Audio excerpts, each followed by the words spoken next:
جس سے مجھے اندازہ ہوا کہ دلی تک مزید لگ بھگ 100 میل کا فاصلہ طے کرنے میں کم از کم 6 گھنٹے اور لگیں گے اور رات پڑ جائے گی۔ خیر مجھے کون سا دفتر میں حاضری لگانی تھی، چنانچہ میں نے گود میں رکھے کینوس کے بیگ کو بازوؤں میں جکڑ کر آنکھیں بند کر لیں۔ مجھے اطمینان تھا کہ دلی کے سفارت خانے میں اختر خان صاحب سے ملاقات کے طریقے ڈھونڈنے میں اب زیادہ سر نہیں کھپانا پڑے گا، جبکہ شب بصری کے لیے مناسب ٹھکانہ بھی بدستور دستیاب تھا۔ بس دیوبند میں صرف چند منٹ رکی، 3 مسافر اترے اور 2 سوار ہوئے۔ وہ دونوں بھی مجھے حلیے اور شکل و صورت سے بے ضرر لگے، لہٰذا میں نے اپنے دماغ کو ایک بار پھر خیالات کی وادی میں بھٹکنے کے لیے چھوڑ دیا۔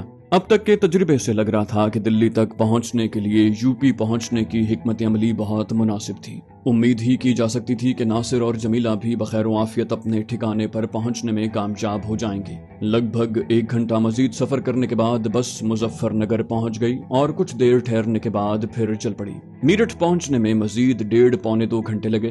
شام گہری ہو رہی تھی لیکن بس ڈرائیور نے مسافروں کی میرٹھ میں رک کر کھانا کھانے کی فرمائش رد کر دی۔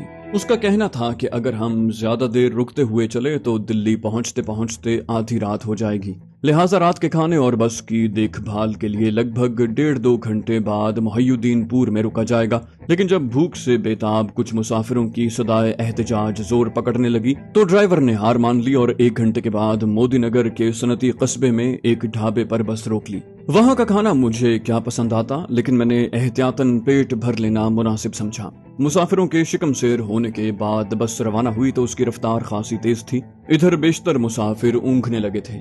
بس غازی آباد کے خاصے پر رونق شہر سے گزری، لیکن 2 مسافروں کو اتارنے کے علاوہ ڈرائیور نے رفتار کم نہ کی۔ ایک بار پھر دریائے جمنا کا پل پار کر کے ہم دلی کی حدود میں داخل ہوئے تو نصف شب میں ابھی کچھ وقت باقی تھا، تاہم اڈے پر خاصی چہل پہل تھی۔ میں نے بس سے اترتے ہی ایک سائیکل رکشے پر بیٹھ کر سلطان ہند حضرت نظام الدین اولیاء کے دربار چلنے کو کہا۔ اس بھرے پورے شہر میں ایک وہی ایسی ہستی ہیں جو رات اور دن کسی بھی پہر اپنے در پر آنے والوں کو کبھی واپس نہیں پھیرتی۔ سائیکل رکشے والا مزید کچھ پوچھے بغیر تیز تیز پیڈل چلانے لگا۔ رات طویل تھی اور رات تیزی سے آگے بڑھ رہی تھی، اسے بھی روزی سمیٹ کر گھر جانے کی جلدی ہوگی۔ ہم دونوں میں راستے بھر برائے نام بات ہوئی۔ مجھے بڑے دروازوں پر اتار کر اس نے میرے دیے ہوئے 2 روپے خوشی خوشی قبول کر لیے اور وہاں سے چل دیا۔ میں نے دربار کے احاطے میں داخل ہونے کے بعد وضو خانے کا رخ کیا اور پھر حسب دستور پہلے طوطی ہند حضرت امیر خسرو کے در پر اور پھر خواجہ نظام الدین کی تربت پر حاضری دے کر فاتحہ پیش کی۔ زائرین کے احاطے میں لگ بھگ سناٹا طاری تھا۔ میں نے اپنے پسندیدہ گوشے کا رخ کیا۔ حسب توقع وہاں چند ہی لوگ ایک دوسرے سے کافی فاصلے پر بستر بچھائے خواب خرگوش کے مزے لے رہے تھے۔ میں نے اپنے بیگ سے اونی چادر نکالی اور ایک طرف بچھی چٹائی پر لیٹ گیا۔ کینوس کا بیگ تکیے کے طور پر سر کے نیچے رکھا تھا۔ کچھ سوتے کچھ جاگتے رات کٹ گئی۔ میں نے درگاہ سے ملحق بازار میں ناشتہ کیا اور واپس اپنے ٹھکانے پر آ گیا۔ مجھے دوپہر تک کا وقت وہیں گزارنا تھا۔ دراصل مجھے اچھی طرح یاد تھا کہ جامع مسجد گزشتہ بار اختر خان صاحب سے ملاقات کی بہت عمدہ جگہ ثابت ہوئی تھی اور انہوں نے بتایا تھا کہ وہ ہر جمعے یہی نماز پڑھنے آتے ہیں، اور آج بھی جمعہ تھا۔ 12 بجے سے ذرا پہلے میں درگاہ سے باہر نکلا اور ایک آٹو رکشہ روک کر چاندنی چوک چلنے کو کہا۔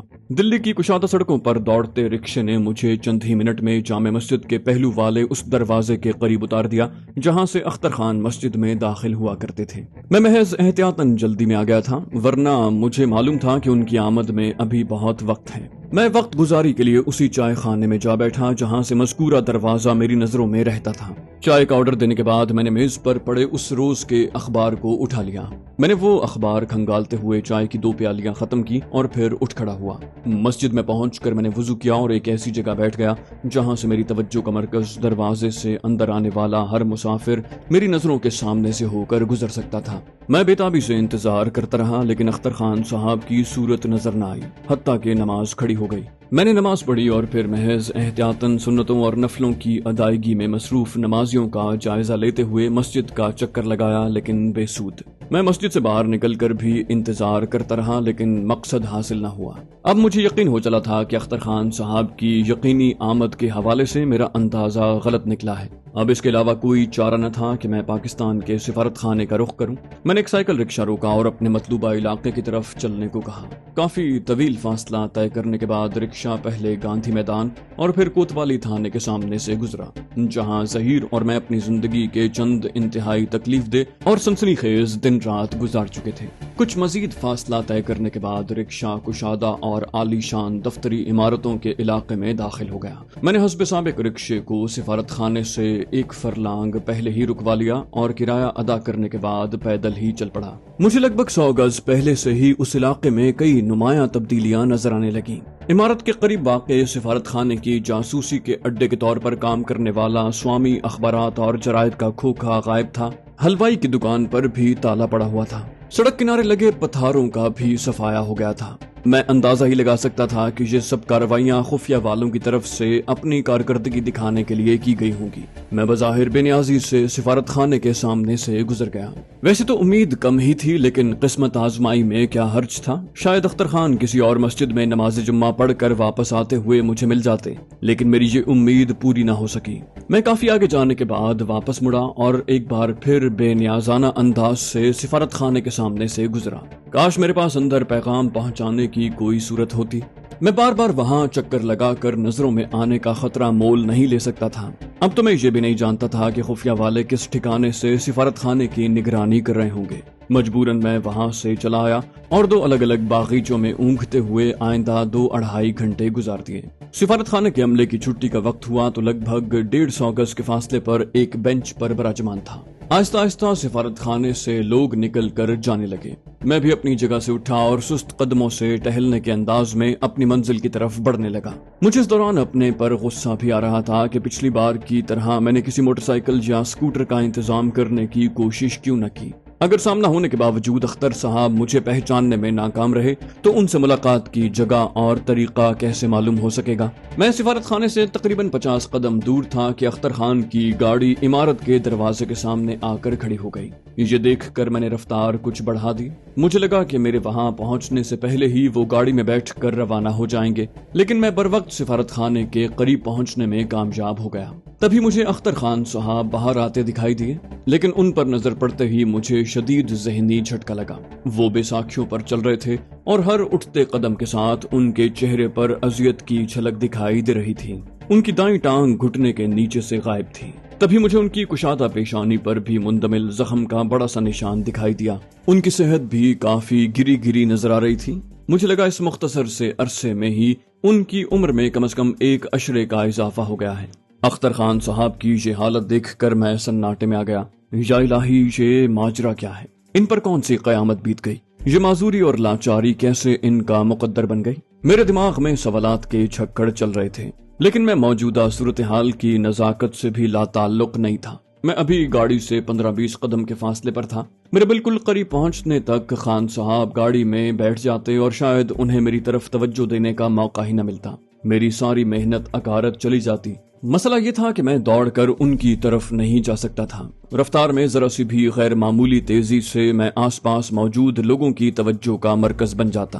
میں خصوصاً خان صاحب کے ڈرائیور کی نظروں میں آنے سے بچنا چاہتا تھا۔ اس بار کوئی اور ڈرائیور ان کی گاڑی چلا رہا تھا، لیکن بلا شک و شبہ وہ ہندوستانی جاسوس ہوگا۔ میں نے غیر محسوس انداز میں اپنی رفتار بڑھائی، لیکن وقت ہاتھ سے پھسل چکا تھا۔ میرے دیکھتے ہی دیکھتے خان صاحب گاڑی میں بیٹھے اور ڈرائیور نے فوراً ایکسلریٹر پر دباؤ بڑھا دیا۔ میری قسمت کہ گاڑی میرے پاس سے گزر کر آگے بڑھی تو خان صاحب کی نظروں کا رخ دوسری طرف تھا۔ ویسے بھی اس قدر مختلف بھیس میں ان کا مجھے فوراً شناخت کر لینا خاصی بعید از امکان بات تھی۔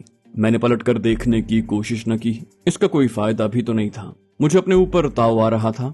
حیرت اور صدمے کے جھٹکے سے غیر شعوری طور پر میرے قدم سست نہ پڑتے تو میں ان کے قریب پہنچ کر کسی نہ کسی طرح ان کی توجہ حاصل کرنے میں کامیاب ہو جاتا۔ اب پچھتاوے سے کچھ حاصل نہیں تھا۔ مجھے اگلے روز پھر قسمت آزمائی کے لیے وہاں آنا تھا۔ میں نے کچھ آگے جا کر ایک آٹو رکشہ روکا اور نوجوان ڈرائیور کو پہاڑ گنج چلنے کی فرمائش کی۔ میری منزل کئی میل دور تھی، لہٰذا ڈرائیور نے خوشی خوشی میٹر گرایا اور رکشہ فراٹے بھرنے لگا۔ اس دوران میرا ذہن تیزی سے صورتحال کا تجزیہ کر رہا تھا۔ آج کے تجزیے سے یہ تو واضح ہو گیا تھا کہ بغیر سواری کے اختر خان تک رسائی اور ان سے بات کرنے کا مناسب موقع تلاش کرنے کی کوشش بے سود تھی۔ مجھے جلد از جلد بلکہ فوراً سواری درکار تھی۔